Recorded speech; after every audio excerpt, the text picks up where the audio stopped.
Good morning all of you. आज पुनः दिनकर की भूमि, राजेंद्र प्रसाद की भूमि से आपका स्वागत करता हूं।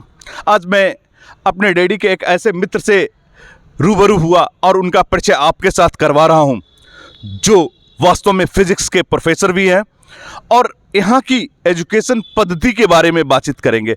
बड़ा खुशनसीब सुबह है यह, जब एक्सरसाइज के दौरान इन लोगों से मुलाकात हुई।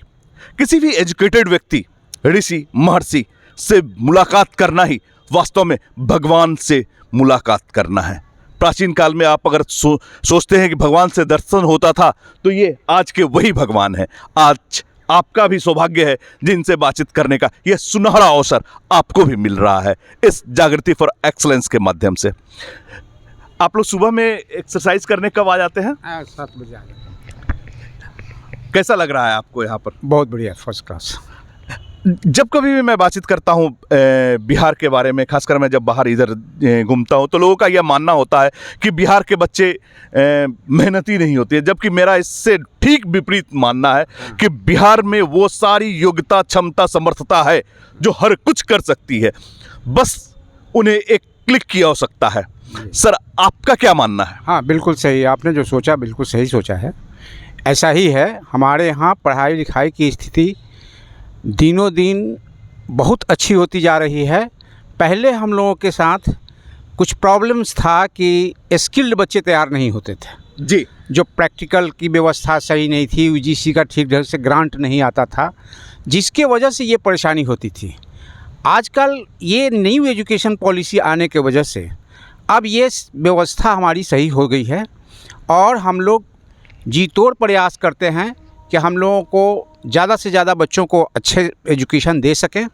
अभी जितने भी कॉम्पिटिटिव एग्जामिनेशन होते हैं, ये सारे कॉम्पिटिटिव एग्जामिनेशन में हमारे बच्चे ही जाते हैं।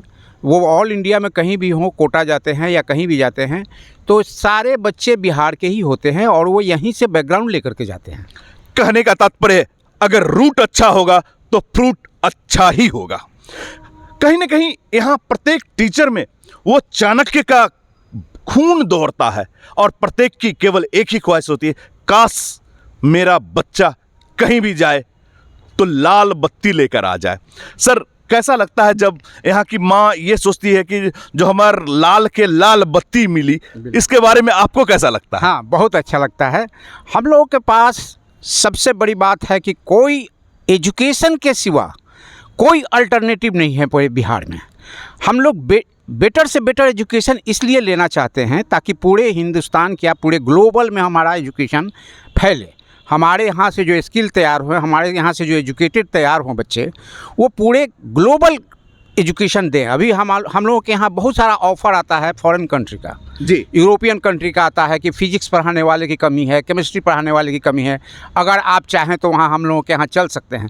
लेकिन चूँकि हम लोग अपने बिहार के बच्चों को पढ़ाना चाहते हैं, हम लोगों का तो बहुत समय निकल चुका है।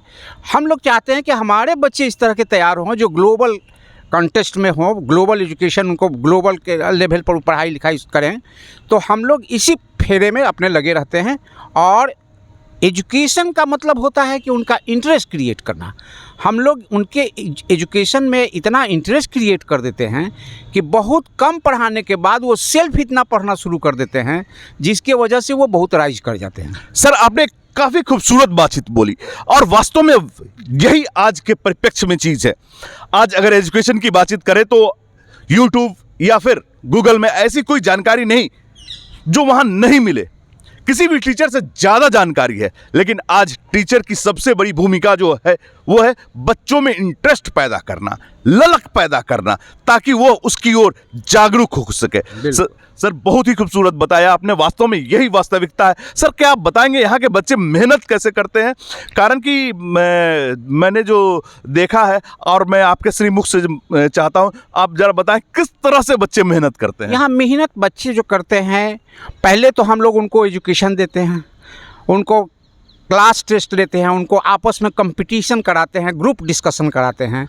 इसके बाद उनका इंटरेस्ट जगना शुरू होता है। उनको जीके वगैरह जो हाई लेवल के जो एजुकेशन होते हैं वो हम लोग उनको फीड करते हैं। जैसे आईएएस लेवल में क्वेश्चन जो पूछे जाते हैं जीके में, साइंस टेक्नोलॉजी से जो क्वेश्चंस पूछे जाते हैं, अभी लेटेस्ट हमारा डेवलपमेंट साइंस के क्षेत्र में इंडिया क्या किया, ये सारा इन्फॉर्मेशन हमारे बच्चे को होता है।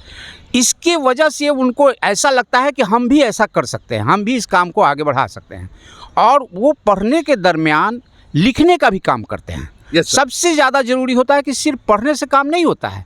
परफेक्ट तब होता है आदमी जब उसी चीज़ को लिख करके तैयार करता है।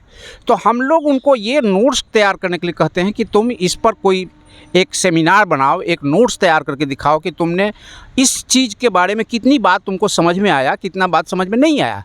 जो बात वो सही ढंग से नहीं समझ पाते हैं उसको फिर एक्सप्लेन करके एक नए ढंग से उनको हम लोग तैयार करते हैं और वो एक लेवल के बच्चे बन जाते हैं। काफ़ी खूबसूरत बात। अक्सर आप अगर कोई भी यूपीएससी की कंपटीशन की बातचीत करेंगे, देखेंगे तो अक्सर ट्रेनर या टीचर या गुरु हमेशा बोलते हैं पढ़ने से ज़्यादा लिखिए, क्योंकि जब आप लिखोगे तभी दिमाग में जाएगा। शायद यही कारण है कि धार्मिक धर्मों में या बहुत सारे चीज़ों में मंत्र जाप से ज़्यादा मंत्र लेखन पर ज़्यादा ध्यान दिया गया है। यह जो क्षेत्र है यह एलएस कॉलेज का क्षेत्र है। अगर आप चारों तरफ देखें तो केवल हरियाली ही हरियाली और ज्ञान का अथाह सागर, यह आप कह सकते हैं यह वह क्षेत्र है, वह गंगोत्री है जहां से इतिहास की रचना करने वाले लोग पैदा होते हैं। और मैं इसी के साथ सर आपसे विदा लेता हूं, अगले वीडियो में फिर मिलूंगा। धन्यवाद सर।